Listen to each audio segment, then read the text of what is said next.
안녕하세요. 자, 이번 시간에는 우리 지난 시간 문벌, 세력의 동요 이걸 봤죠. 이번 시간에는 그렇게 흔들리고 있었던 권력층에서 막 이렇게 흔들리고 있을 때 그 권력을 쟁취했던 무신 세력에 대해서 보도록 하겠습니다. 자, 일단 무신 세력이 정변을 일으켰을 때는 그만한 이유가 있겠죠. 자, 왜 정변을 일으켰는지에 대해서 볼 텐데요.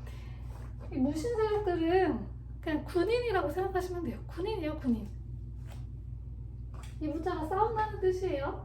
그냥 군인인데, 이 고려시대에는 무신 세력들이 과거 시험을 치르지 않고서도 무신으로 등용이 될 수가 있었고요.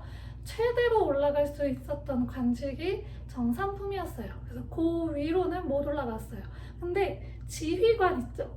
그 군대 전체를 이끄는 장군, 지휘관은 이 정상품보다 더 높은 관직이었어요.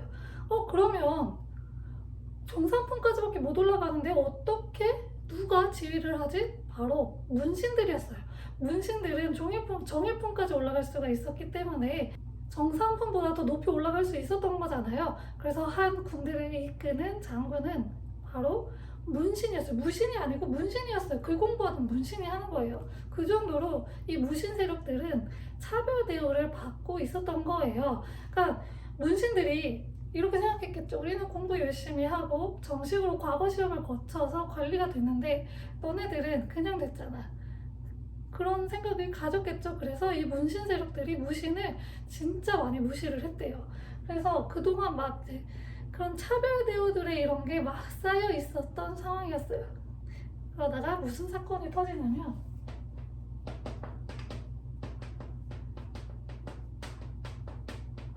보현원 사건이라고 하는 한 사건이 터지게 되었습니다. 이 보현원 사건은 보현원이라고 하는 곳에서 연애를 이제 즐기는 장소예요. 여기는 연애를 즐겨요. 누가 연애를 즐기냐? 왕과 문신들이 연애를 즐기고 있는데 여기서 경호를 서줄 사람이 필요했던 거죠. 그래서 이 무신 세력들한테 경호 좀 서달라고 했던 거예요. 그래서 무신 세력들 이렇게 지키고 이제 서 있는 거고, 문신과 왕들은 막 술 먹고 막 이렇게 풍류를 즐기고 연애를 즐기고 있었던 거죠. 자, 근데 여기서 어떤 행사가 있냐면 수바퀴라고 하는 오병 수바퀴라고도 하고 수바퀴라고도 하는데 이런 게임이 있어요. 이게 뭐냐면 맨손 무술이에요. 이 수가 요거 손이거든요. 손수. 이 손으로 막 뺨도 때리고 이렇게 맨손 무술하는 그런 그 놀이에요. 놀이. 희가 놀이 희자거든요. 그래서 정식으로 싸운다기보다는 그냥 이렇게 놀이 형식으로 해가지고 격투를 하는 건데 이거를 이제 문신들이 무신들한테 야 너네 한번 니들끼리 이거 해라 라고 시킨 거예요. 그래서 자기네들은 그럼 뭐 하고 있냐?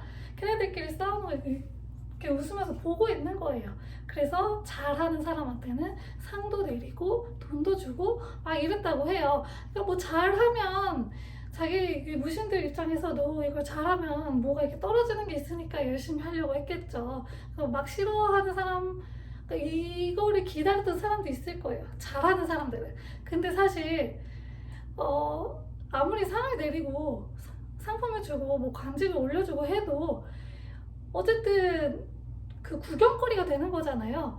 그래서 엄청 좋을 것 같지는 않아요. 자존감에 좀 상처를 입었을 것 같아요.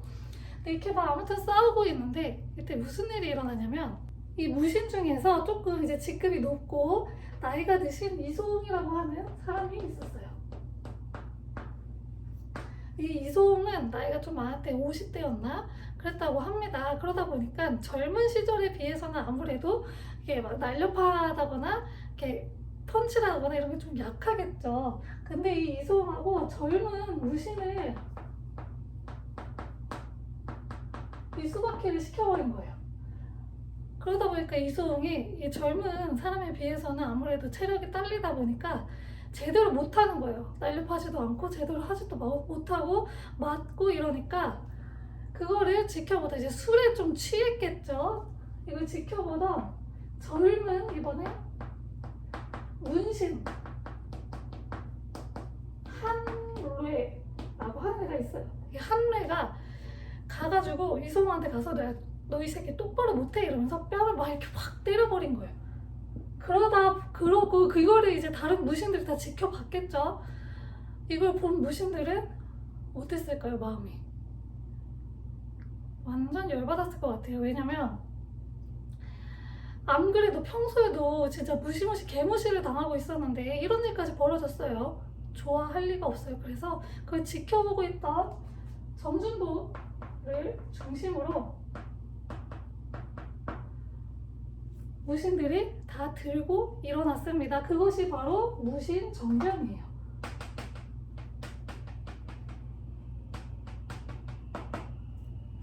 그래서 무신들이 이제 보이는 사람들, 문신의 모자를 쓰고 있는 사람들은 닥치는 대로 다 때려 죽여라 라고 이야기를 했고, 그래서 이제 무신들이 권력을 잡게 돼요.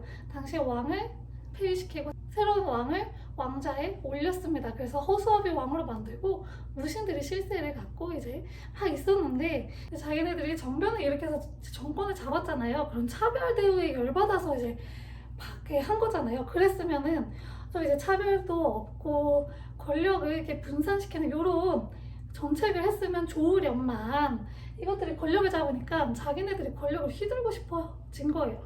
그래서 이제 서로 죽이는 일이 발생을 해요. 이 무신들 사이에서도 권력을 제일 많이 잡은 사람이 그 정권을 이끌어갔을 거 아니에요?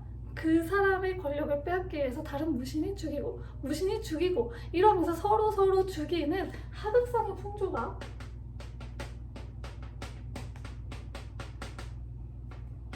나타나기 시작을 하면서 서로 막 죽이고, 백성들의 삶은 돌보지 않았다고 합니다. 오히려 수탈하고 못살게 굴고 그랬다고 해요. 이런 막 엄청난 혼란스러운 상황이 있었어요. 자, 이 무신들이 권력을 잡고 나서 권력을 휘두를 그런 중앙 정치기구를 하나 만들어야 되잖아요. 기존의 정치기구에서는 얘네들이 권력을 행사할 수가 없어요. 왜냐면 거기는 문신들이 다스리고 있기 때문에, 그리고 얘는 정변을 일으켜서 확 뒤바꾼 거기 때문에 새롭게 자기네들의 권력을 행사할 수 있는 정치기구가 필요해요. 그게 바로 중방이라고 하는 권력기구를 하나 만들고요. 경대승이라고 하는 사람은 도방이라고 하는 것도 만들어요.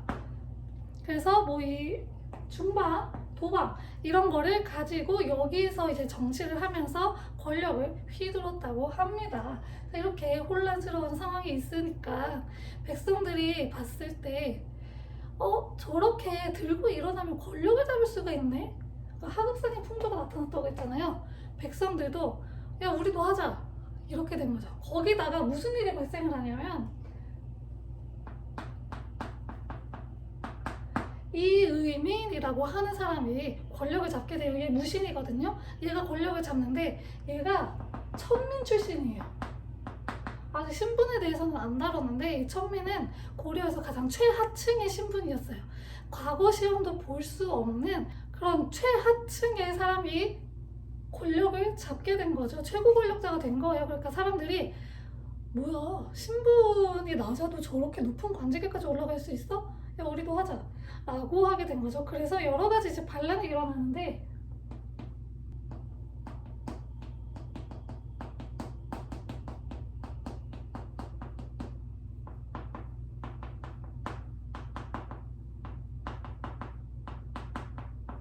대표적으로 망의망소이의 난, 그리고 김삼의 효심의 난이 있습니다.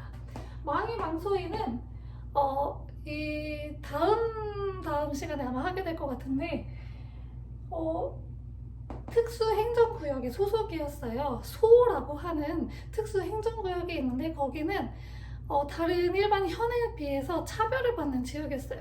그래서 그 지역은 왜 그러냐면, 전쟁 포로로 이루어진 국가라든지 지역이라든지, 아니면 거기 안에서 큰 죄인이 있다든지, 아니면 그 지역이 반란에 모의했던 곳이라든지 하는 그러한 이유로 소로 이제 뭐 향, 부곡, 소 세 가지가 있는데 얘네는 이제 소가 된 거죠. 그래서 주기적으로 물건을 만들어서 나라에 갖다 바쳐야 되는 곳이었어요. 그래서 세금도 더 많이 내고 굉장히 중노동을 하던 그런 지역이었거든요. 그래서 우리 차별하지 말라고 반란을 일으킨 거고, 김삼의 효심도 뭉쳐가지고 반란을 일으켰습니다. 이러한 반란들이 있고요.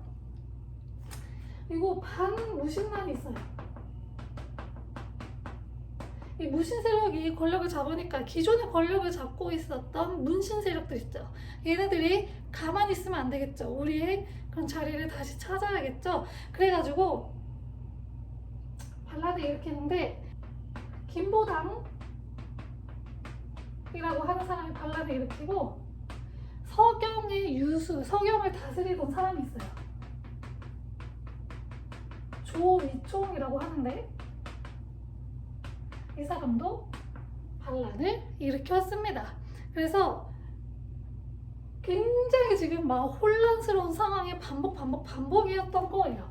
이 상황을 어느 정도 조금 안정시킨 세력이 등장을 해요. 무신 세력 중에서, 무신 세력이 서로 막 죽이면서 권력을 차지했다고 했잖아요. 그런데 이 사람부터는 조금 안정이 되기 시작을 해요. 바로 최씨 정권입니다. 최씨 정권의 첫 스타트는 최충원이라고 하는 사람입니다.